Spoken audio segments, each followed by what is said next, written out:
नमस्कार दोस्तों, स्वागत है आपका आपके अपने चैनल जर्नी विद सोनल में।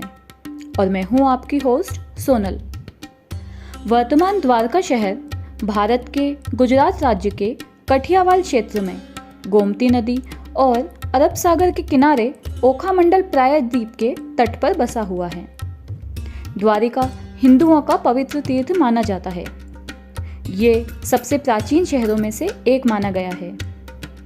4 धाम की यात्रा में से एक धाम द्वारका धाम भी है और सप्तपुरी यात्रा में एक पुरी द्वारकापुरी भी है। यहाँ भगवान श्री कृष्ण की आराधना की जाती है। वर्तमान द्वारका शहर 16वीं शताब्दी में आदि शंकराचार्य द्वारा स्थापित किया गया था। दोस्तों, सदियों से हम लोग इसे ही श्री कृष्ण की द्वारका नगरी मानते आए, लेकिन कुछ समय पहले भारतीय पुरातत्व विभाग द्वारा किए खुलासे से भारत ही नहीं बल्कि पूरा विश्व हैरान हो गया। सन 2005 में भारतीय नौसेना को उनके रेडार में गुजरात के समीप लगे अरब सागर में कुछ चतुर्भुज संरचनाएं दिखाई दी। किसी खतरे की आशंका से जब पनडुब्बी द्वारा समुद्र तल से 20 किलोमीटर नीचे जाया गया, तब वहां का नज़ारा नौसेना के लिए हैरान कर देने वाला था। उन्होंने वहां विशाल दीवारें और महल के अवशेष देखे। भारतीय पुरातत्व विभाग को जानकारी देते ही समुद्र में गहराई तक इसकी खोज शुरू हो गई। आर्कियोलॉजिस्ट और गोताखोरों की टीम को समुद्र के 20 किलोमीटर नीचे एक संपूर्ण नगर मिला, जो कि काफी विशाल और व्यवस्थित था। महल और नगर की बनावट उसके उन्नत होने के साफ संकेत दे रही थी। ये नगर समुद्र के नीचे 60 किलोमीटर के क्षेत्र में फैला हुआ था। जब इसके अवशेषों का कार्बन टेस्ट और निरीक्षण किया गया, तो ये आज से लगभग 9000 साल पुराना निकला। इतनी पुरानी तो हमारी हड़प्पा संस्कृति भी नहीं थी। समुद्र से मिले अवशेषों और महलों को देखकर उस पौराणिक कथा के सच होने पर विश्वास होने लगा, जिसे आज तक हमने महज एक कथा ही माना कि श्री कृष्ण की मृत्यु के पश्चात द्वारका नगरी समुद्र में समा गई थी। स्कंद पुराण में दिए विवरण के अनुसार इस सच को जानने के लिए हमें महाभारत काल में जाना होगा। कंस का वध करने के बाद कंस के ससुर मगधपति जरासंध ने कृष्ण और यदुवंशियों का नाश करने की ठानी। वो बार बार मथुरा पर आक्रमण करने लगा, जिससे मथुरा वासियों का विनाश होने लगा। यदुवंशियों की सुरक्षा को देखते हुए श्री कृष्ण मथुरा छोड़ अपने पूर्वजों के स्थान कुशस्थली आ गए। वहां उन्होंने एक भव्य नगर की स्थापना की, जिसमें असंख्य महल, मंदिर और द्वार थे। अनेकों द्वारों के कारण उस स्थान को द्वारिका नाम दिया गया।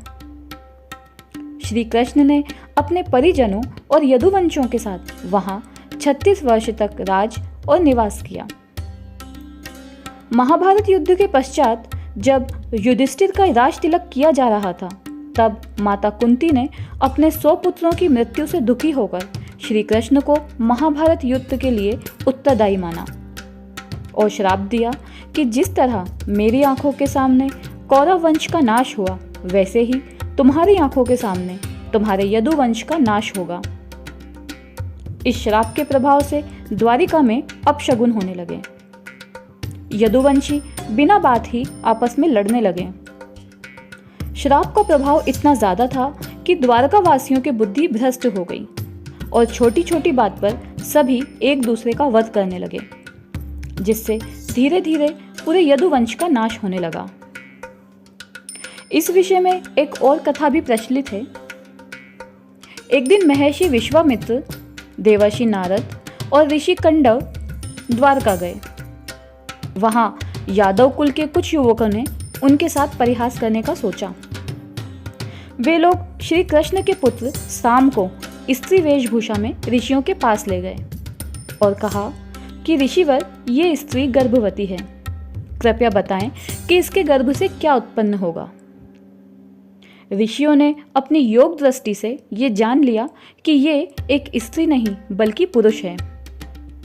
अपने इस अपमान से क्रोधित होकर उन्होंने कहा कि ये पुरुष एक मूसल को उत्पन्न करेगा जिससे तुम सभी का नाश हो जाएगा। अगले दिन साम ने एक मूसल उत्पन्न किया। जब श्री कृष्ण को ये बात पता लगी तो उन्होंने सभी यदुवंशियों को तीर्थ यात्रा पर भेज दिया और वो मूसल समुद्र में फिकवा दिया। तीर्थ पर गए यदुवंशी एक समुद्र के किनारे आकर रुके।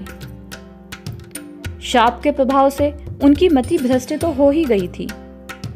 बातों बातों में वे एक दूसरे का उपहास करने लगे। उपहास से क्रोधित होकर उनमें से कुछ यदुवंशियों ने साथियों पर आक्रमण कर दिया जिससे उनका वध हो गया। इसी आक्रमण में श्री कृष्ण के अन्य पुत्र भी मारे गए जिससे क्रोधित होकर श्री कृष्ण ने बाकी बचे यदुवंशियों को मौत के घाट उतार दिया। वास्तव में ये सब श्राप का ही प्रभाव था। अपने पूरे कुल और यदुवंश का नाश अपनी आंखों से देखने पर श्री कृष्ण बहुत ज्यादा दुखी हुए और सब कुछ छोड़कर वन में चले गए। वहां एक वृक्ष के नीचे वे बैठे ही थे कि तभी जरा नामक एक शिकारी हिरण का पीछा करते हुए वहां आया और श्री कृष्ण को हिरण समझकर तीर मार दिया जिससे उनकी मृत्यु हो गई। श्री कृष्ण की मृत्यु के पश्चात समस्त बचे द्वारकावासी अर्जुन के साथ हस्तिनापुर चले गए और द्वारिकापुरी श्राप के चलते अपने आप समुद्र में समा गई। ये तो हुई पौराणिक कथा की बात। वहीं दूसरी तरफ पुरातत्व विभाग का कहना है कि वह युग हिमयुग था। उस समय हिमयुग की समाप्ति का दौर था।